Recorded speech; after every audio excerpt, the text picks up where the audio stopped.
Buenas noches y bienvenidos a Signo Pesos, la economía al alcance de su pantalla. Estos son los temas claves de hoy. Tras 7 años de cierre, se reabrió la frontera. El presidente Gustavo Petro y delegados del gobierno venezolano dieron hoy el banderazo que permitió el paso de camiones de carga, vehículos particulares y la movilización de personas por los puntos fronterizos. Analizaremos las expectativas comerciales con María Luisa Chiappe, presidenta de la Cámara de Comercio Colombo-Venezolana. El avance de las plataformas financieras, las llamadas fintech, siguen con su crecimiento explosivo en el mundo y Colombia no es la excepción. Hablaremos con Gabriel Santos, el presidente de Colombia Fintech, sobre el congreso que este sector realizará y que comienza mañana. Una empresa de tradición, Recamier, cumple 75 años y se ha consolidado como una de las grandes marcas de la industria cosmética. Juan Fernández nos cuenta hoy su historia y los negocios que tienen en nuestro país.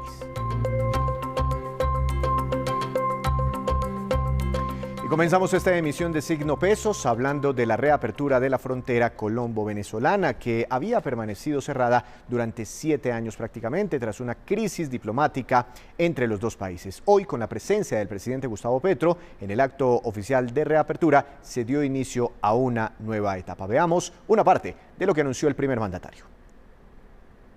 Esta es nuestra casa. Y que no tenemos que ponernos a cerrarle las puertas a nuestra propia casa. A cualquiera se le ocurriría una locura si al interior de su casita, de su apartamento, le cerrara las puertas a una habitación, a la cocina o a la sala. Si algo tenemos es esta casa. Y esta casa nos puede permitir la prosperidad. Yo deseo que las primeras personas beneficiarias sean las que habitan al lado y lado de la frontera, las que se arriesgaban en esas trochas, las mujeres que caminaban por allí, prácticamente dependiendo de funcionarios que incluso llegaban a cobrar peaje, de bandas de todo tipo, multicrimen, que podían matar, que podían violar. Hoy hay una recuperación automática para los transeúntes, hace unos días para quienes van en máquinas ahora, y es legalizar completamente los flujos culturales de población y económicos. Y con esta reapertura de fronteras, las expectativas son grandes, no solo por los alivios que supone para millones de personas que clamaban por poder pasar libremente de un lado a otro, sino también por los flujos comerciales y de turismo que se espera empiecen a normalizarse a partir de este momento. Para analizar todos esos aspectos, quiero saludar a esta hora de la noche a la doctora María Luisa Chiappe, presidenta de la Cámara de Comercio Colombo-Venezolano. Doctora Chiappe, buenas noches, gracias por acompañarnos en Signo Pesos, bienvenida. Buenas noches, muchas gracias a ustedes. Doctora Chiappe, 7 años con una frontera cerrada, sin relaciones comerciales por encima de la mesa, ¿el daño es incalculable, cree usted? Es un daño incalculable, pero no irreparable. Afortunadamente, con esta apertura de la frontera, los empresarios están alistando ya todas sus maletas, digamos, para ir a maletear, como dicen los comerciantes, a Venezuela. Es un territorio que ellos conocen, donde han estado, el mismo idioma, los mismos gustos, un mercado que ya conocieron y al que pueden volver muy fácilmente, como lo están haciendo muchos de ellos, y como muchos ni siquiera han dejado de hacerlo, porque recordemos que el comercio sigue pasando por Paraguachón y por las trochas, desafortunadamente por las trochas, pero pasa mucho comercio por esa vía. Con esta apertura de la frontera, lo que estamos, como ha dicho muchas veces el ministro de Comercio, es legalizando. Este paso es el símbolo de la legalidad en la relación comercial entre los dos países. Antes de que estallara esta crisis diplomática, ¿cuánto comerciaban Colombia y Venezuela? No sé si recuerda esa cifra. Y con el cierre de relaciones, ¿a cuánto descendió ese comercio bilateral? Bueno, pues el año 2008, que fue el año pico en el comercio, entre Colombia y Venezuela, nosotros exportamos más de 6.000 millones de dólares. El año pasado llegamos a cerca de 330 millones apenas, el 5% creo, de lo que habíamos logrado ya. Es muy lamentable llegar a esa situación, creo que es una lección que debe aprender el país. Los mercados no se tiran por la borda, los mercados los han encontrado los empresarios con mucho trabajo, con muchas relaciones, y cuando uno tira a un mercado, pues lo reemplazan otros países. Eso no es gratuito. De manera que yo sí creo que debemos aprender esa lección de respetar al empresariado. Afortunadamente se ha tomado esta decisión y podemos retomar este comercio. Ahora, no es el único aspecto negativo para la relación. Durante los últimos 7 años hubo otro problema y fue la recesión en Venezuela. El mercado venezolano se redujo drásticamente debido al decrecimiento de la economía, y entonces lo que estaba sucediendo también era, por otra parte, falta de demanda. Afortunadamente esa demanda ya se está recuperando. Venezuela ya ha empezado a crecer este año. La CEPAL estima que podría crecer un 10%. Ecoanalítica, que es una firma muy seria, estima que podría crecer 8% la economía venezolana. Claro. Esto ayuda mucho a la recuperación de la demanda y a las compras, obviamente, a Colombia.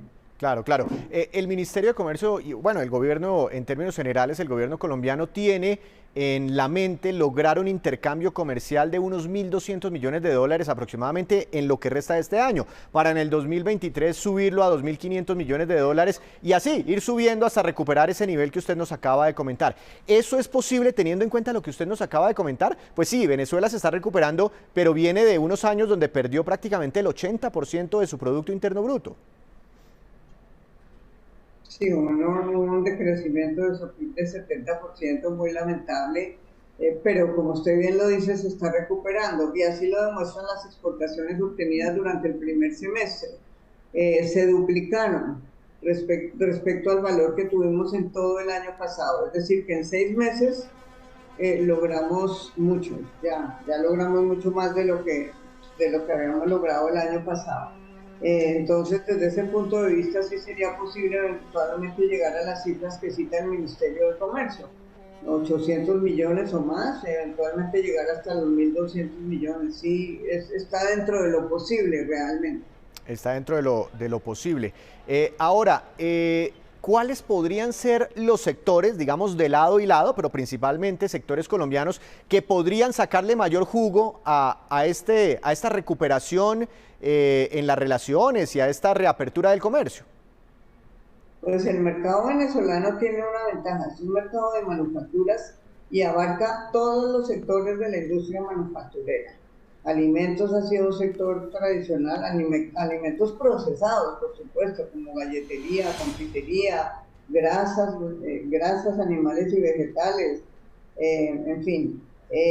También hay confecciones, bebidas, textiles, plásticos, productos de papel, productos de la industria editorial. Toda la industria llamada liviana está incluida dentro de esa canasta que exportamos a Venezuela. También hay bienes intermedios, también hay productos de industria pesada como maquinaria y equipo, toda la industria metalmecánica y por supuesto la industria automotriz, que era uno de los sectores estrella del comercio con Venezuela, por el valor exportado, por la complementariedad entre los dos países. Unos producían unas marcas, Venezuela unas, Colombia otras, intercambiábamos autopartes y vehículos terminados. Lo mismo sucedía con la industria petroquímica. Venezuela nos suministraba materias primas, nosotros les exportábamos productos plásticos, y con la industria siderúrgica y metalmecánica también había esa complementariedad. La puede volver a ver. Claro que Venezuela pues hoy en día tiene otra oferta exportable diferente a la que tuvo anteriormente, pero sigue siendo un mercado importante, y tanto es así que ya estamos viendo la recuperación en las exportaciones. Claro. Claro. Una última pregunta, doctora Chape, y usted lo recordará muy bien. En el 2008, 2007 era tanta la integración comercial y los lazos comerciales que había entre los dos países que prácticamente se vendían al fiado, ¿no? Tome mi producto y págueme después, yo confío en usted. Últimamente la Andy ha celebrado este anuncio, pero ha dicho no, ya no vamos a volver a ese momento porque nos quedaron mal desde el lado venezolano, vamos a venderles pero pago por adelantado. ¿Usted cree que así será el regreso del comercio con Venezuela? Pues ya se está haciendo así, ya los exportadores están vendiendo con pago por adelantado. Esperemos que gradualmente volvamos a una condición de confianza. Lo que sí es cierto es que ya no tenemos el foco del control de cambios. Venezuela ya no tiene control de cambios. La economía venezolana está dolarizada, ya no tienen que pedirle permiso al gobierno para comprar dólares. Hay libertad de cambios. Y en ese sentido, pues ya no tendremos que esperar un permiso del CADIVI para poder exportar como sucedía en los años de problemas cambiarios en Venezuela. Doctora Chape, muchas gracias y muchos éxitos. Seguiremos muy pendientes y seguramente seguiremos hablando más adelante para conocer los primeros balances cuando transcurran unos meses de esta reapertura comercial. Gracias. Muchas gracias. Se espera que próximamente también reinicien las operaciones aéreas entre ambos países. Y sobre esta reapertura, que es la noticia económica de hoy en Colombia, se pronunció también el presidente de FENALCO, Jaime Alberto Cabal. Veamos lo que dijo. FENALCO le apuesta con entusiasmo a la reapertura comercial de la frontera con Venezuela. Creemos que es un paso importante para volver a estimular la balanza comercial entre los dos países. Sin embargo, es necesario tener en cuenta varios aspectos. Uno, los mecanismos de pago que generen confianza, pago y entrega, especialmente para los empresarios colombianos. Segundo, las condiciones de restablecerse comercialmente nuevamente en Venezuela. Tercero, muy importante, todos los mecanismos de logística relacionados con los requerimientos aduaneros y de exportaciones. Creemos asimismo que va a ser fundamental para el país poder expandir sus exportaciones por encima de los $1.000 millones. En este sentido, FENALCO está preparando una misión comercial de intercambio con empresarios venezolanos que se realizará en el mes de noviembre conjuntamente con una rueda de negocios en Caracas, Venezuela. Hacemos una breve pausa, pero cuando regresemos, esperen, el gremio de las EPS se pronuncia sobre la situación de la salud en materia presupuestal. Ya nos vemos.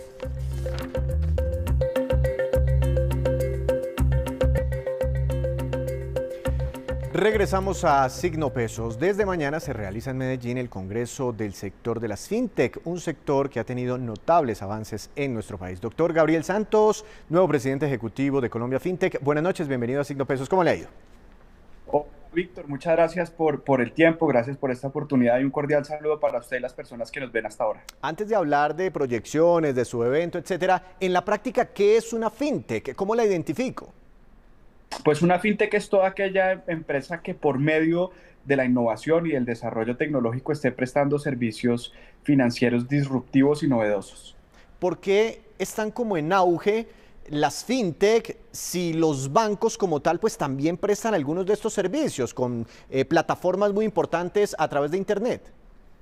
Pues yo creo que hay una diferencia sustancial. La primera de ellas es que es la disrupción tecnológica, es la forma en la que se prestan servicios que tradicionalmente se han prestado desde esos sectores más tradicionales. Le doy, por ejemplo, un ejemplo de una empresa que pertenece a Colombia FinTech, Nubank, que está prestando de alguna forma servicios que prestan otras entidades más tradicionales, pero lo está prestando de una forma disruptiva, alcanzando competitividad en precios, por una mejora al servicio al cliente, por unos canales diferentes, y esto ocurre en todos los ecosistemas, pero también, por supuesto, tenemos algunos factores muy novedosos como el tema de criptoactivos, tema neobancos y otros temas que quizás no se están presentando desde los sectores más tradicionales del sector financiero.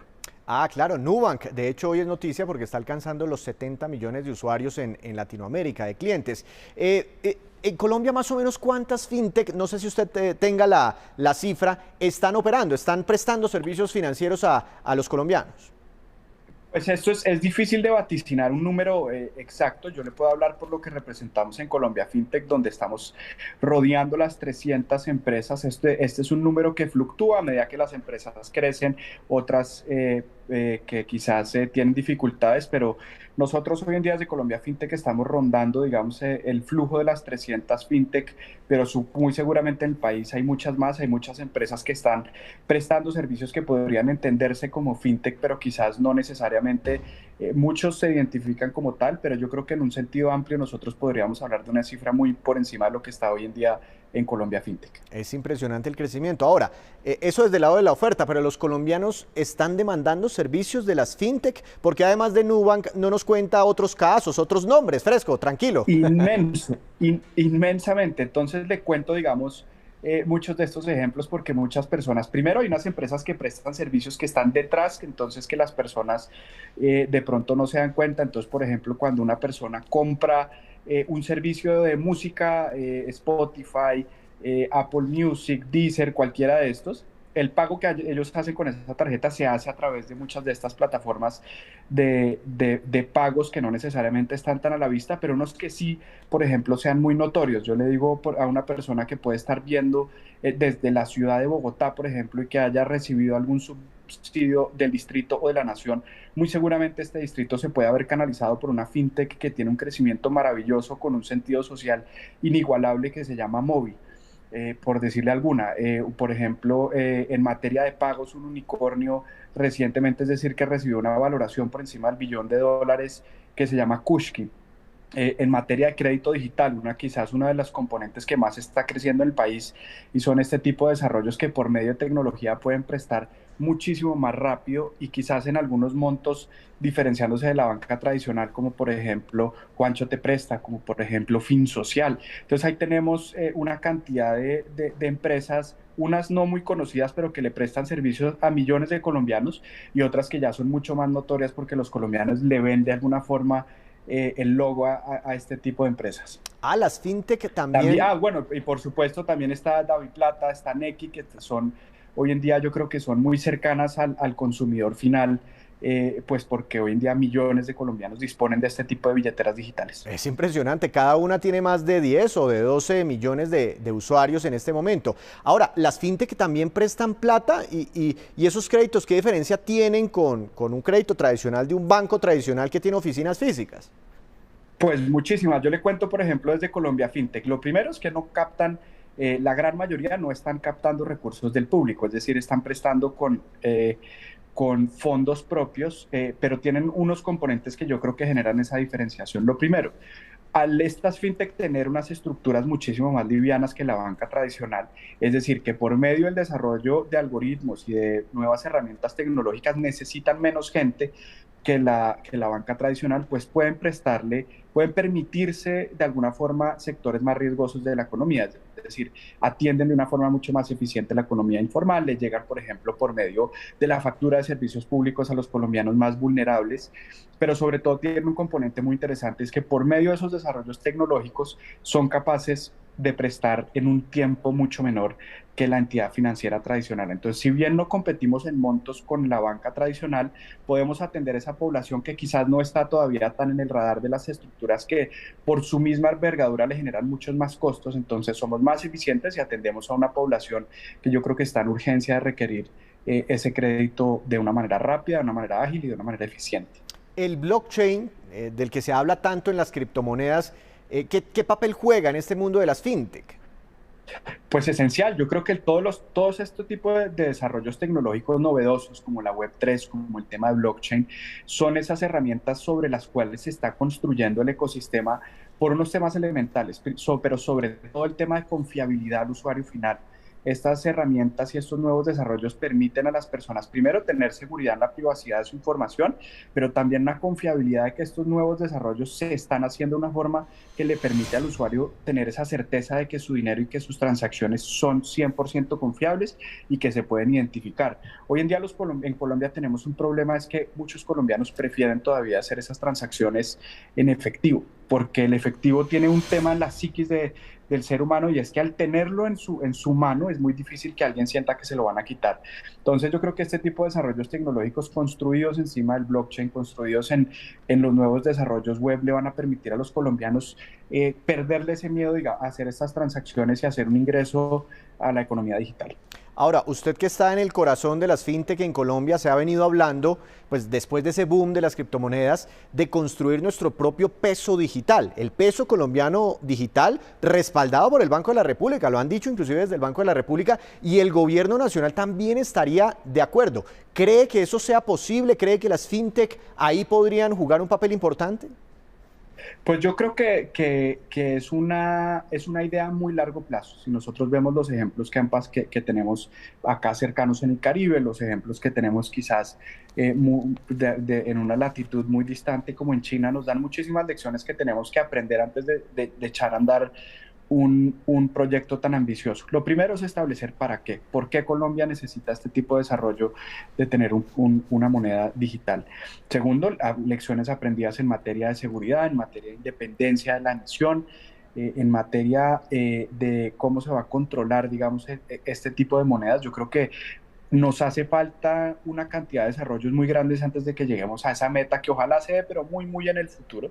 Nosotros tenemos que tener el desarrollo de sistemas de pagos instantáneos en el corto plazo, tenemos que hacer un reto por desplegar, por ejemplo, redes de comunicación de alta velocidad y de alta confiabilidad, porque de nada hacemos que pensar en desarrollar una moneda para las grandes ciudades capitales donde hay una conectividad. Si vemos que a medida que hay una disminución de ingresos o a medida que hay un acercamiento con la Colombia rural dispersa, pues se van perdiendo la posibilidad de conectar, y esto es una realidad, es cuando todos los colombianos tengan el mismo acceso a un billete que a una conexión de alta velocidad que les permita a ellos poder tener ese manejo. Yo creo que estamos lejos, me parece. Yo celebro a todas luces que se piense desde lo público, digamos, en ideas disruptivas e innovadoras, tanto desde el Banco de la República como desde el Gobierno Nacional, pero creo que no podemos dejarnos distraer de la meta inmediata, que es aumentar la capacidad de cobertura en materia de inclusión financiera, de prestarle servicios tan elementales como de crédito a los colombianos más vulnerables, sobre todo a quienes están en la informalidad.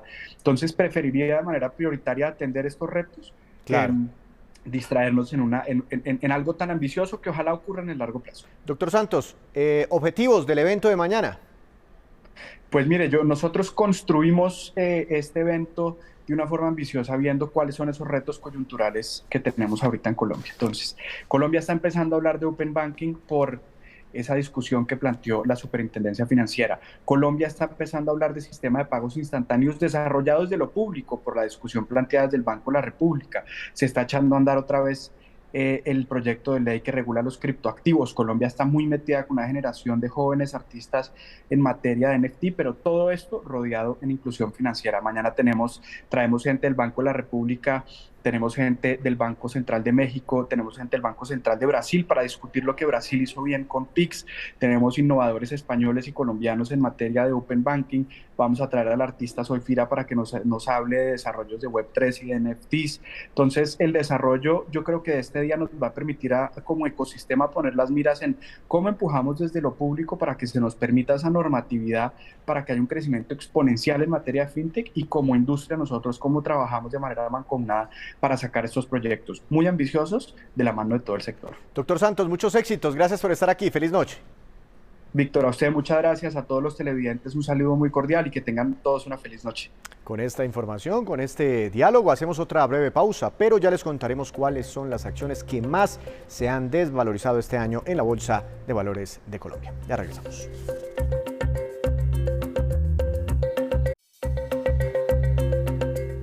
Regresamos a Signo Pesos. La situación presupuestal del sector de la salud, al igual que los anuncios desde el gobierno sobre reformas profundas a este sistema, siguen siendo motivo de preocupación y de polémica. Paula Acosta, presidenta de ASEMI, habló sobre este tema. Veamos. Desde ASEMI hacemos un llamado muy especial a las comisiones económicas del Congreso que esta semana debatirán el presupuesto general de la Nación. El sector salud no puede quedar desfinanciado. Se requieren recursos adicionales para cubrir el pago de los servicios y las atenciones a los cuales todos los colombianos tenemos derecho a través del régimen subsidiado y del régimen contributivo. Estos son recursos para el aseguramiento y también recursos para esas otras prestaciones que, aunque no están incorporadas en el plan de beneficios, cubren y atienden la necesidad de una parte muy importante de la población. Estos son los presupuestos máximos. Se requieren por lo menos 76 billones para aseguramiento y por lo menos 4.8 billones para esos otros servicios que no están incorporados dentro del plan de beneficios. Es una decisión fundamental para poder mantener y garantizar ese derecho a la salud, pero sobre todo de los trabajadores del sector salud, de los hospitales públicos y privados y por supuesto de todos los colombianos. Y ahora nos vamos con esta que es la cifra económica del día, 450.000, y corresponde al número de empresas que estaban activas ante la Cámara de Comercio de Bogotá con corte a agosto de este año. Esa cifra representa un crecimiento del 7% frente a agosto del año pasado. Esas 450.000 empresas están repartidas en Bogotá y en más de 50 municipios de la región que hacen parte de la Cámara de Comercio de la capital. Llega Juan Fernández con información del mundo empresarial. Juan, adelante, bienvenido con su tema para hoy. Buenas noches, hoy voy a hablarles sobre esa historia detrás de la empresa Recamier que está celebrando 75 años y sobre todo su presidente George Bugeaud. Bugeaud tomó el mando de la compañía cuando tenía apenas 21 años. George Bugeaud también tomó ese mando para sacar adelante el fabricante de productos de belleza y lo hizo cuando su padre Edmund murió. Antes de eso, su papá lo llevaba a la planta a trabajar en ella como operario y su papá siempre pensó que George nunca iba a ser capaz de manejar la empresa porque no le gustaba estudiar. Recuerda que apenas se murió su papá, los primeros que llegaron a ver quién era el gerente, ese joven gerente, fueron los bancos. Edmond, el padre de George, nació en Francia y llegó al puerto de Buenaventura por allá en enero de 1937 ante el inminente estallido de la Segunda Guerra Mundial y se dirigió a Bogotá. Conoció ahí a un hombre que le enseñó a peluquear, a cortar el pelo y también a vender productos de belleza en las peluquerías. Practicaba el ciclismo paralelamente y fue entrenador de los Juegos Bolivarianos del 38 y trajo las primeras bicicletas de carrera al país. Juan, muy interesante. ¿Y cuándo llegó a Cali a montar su compañía? Pues en el año 1943 se fue a Cali y en el 47 compró un salón de belleza que se llamaba La Madrileña, le cambió el nombre por Recamier, pero como compañía inició cuando logró la representación de la laca para el pelo Clear Lac, compró esa marca para América Latina y fabricaba la laca en su casa. La empresa creció para hacer una planta realmente industrial con champús, otros productos, marcas. A los 26 años, George ya se había quebrado con esa planta heredada de su padre, así es que estudió química por su cuenta de forma autodidacta con proveedores de sus materias primas y así pudo desarrollar tintes para el pelo por allá en 1985 y después marcas muy famosas como Tanga, por ejemplo, en bronceadores, el champú Mousse, que también fue muy famoso, o la marca de Opies. Actualmente produce unas 6.000 toneladas de productos cosméticos al año y buena parte de ellos se dirigen a mercados externos y sus ventas superan los 180.000 millones de pesos aquí en Colombia y las exportaciones suman más de 50.000 millones al año. Y esta pues es la movida de hoy sobre esta historia de Recamier que está celebrando 75 años. Juan, muchas gracias. Lo esperamos mañana con más movidas empresariales. Ahora nos vamos con estos que son los indicadores económicos que usted debe conocer antes de irse a dormir. Dólar, tasa representativa para mañana, 4.496 pesos con 99 centavos. Se disparó más de 70 pesos. Petróleo Brent, de referencia para Colombia, cayó 2,43%, se ubicó en $84 con 6 centavos por barril. Precio interno del café colombiano subió y quedó en promedio a 2.404.000 pesos por carga para mañana. Índice Colcap de la Bolsa de Colombia cayó 3,84%, acción más valorizada. Grupo Sura con ganancia de 1,22%, acción que más cayó Cemex Latam Holdings, que tuvo un retroceso del 9,39%. Antes de despedirnos, los dejo con este dato. La siguiente es la lista de las acciones de empresas colombianas que más se han desvalorizado en lo que vamos de este año. Banco de Bogotá, 55%, Grupo Mineros, 49%, Cementos Argos, 44%, Corfi Colombiana, 40%, Grupo Aval también 40% y la preferencial del Grupo Sura también con una caída del 40%. Así terminamos por hoy, los esperamos mañana con una nueva emisión y toda la información económica que usted necesita saber. Esto es Signo Pesos, la economía al alcance de su pantalla. Feliz noche para todos.